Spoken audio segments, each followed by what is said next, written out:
চাঁদাবাজি করো কেন বেটা? জাতির জন্য বোঝা হয়ে গেলে কেন? মানুষের টাকা মেরে খাও কেন? জাতির জন্য বোঝা হয়ে গেলে কেন? জাতি কেন তোমাকে ঘৃণা করে, তোমাকে দেখলে থুতু ফেলে?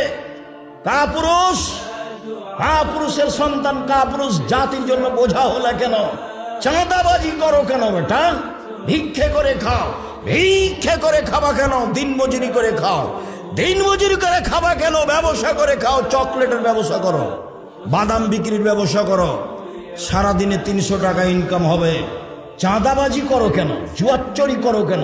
দাগাবাজি করো কেন? মানুষের ক্ষতি করো কেন? মানুষকে জেল হাজতে দাও কেন? মানুষকে অপমান করে কেন? মানুষকে ক্ষমতা দেখাও কেন? দলীয় দাপট দেখাও কেন? কেন বলো? কাপুরুষের সন্তান কাপুরুষ কেন বলবো তুমি? যে ওরা খেয়েছে 16 বছর, আমরা খাবো না এখন? এ কথা বলো কেন? শরম হয় না তোমার? লজ্জা হয় না তোমার? হায়া হয় না তোমার? জাতির জন্য বোঝা তুমি। কি করতে পারো তুমি জাতির? কি করতে পারো? কি করতে পারো তুমি জাতির? জাতির ক্ষতি করতে পারো? তোমার বাপ ভালো মানুষ নয়, তোমার মা ভালো মানুষ নয়, নিলে তোমার অবস্থা এমন কেন? তোমার জন্য তোমার বাপ মা একটু কল্যাণ চায় না কেন? তুমি জাতির কাছে বোঝা কেন? يا قلوبا فيها الوفاء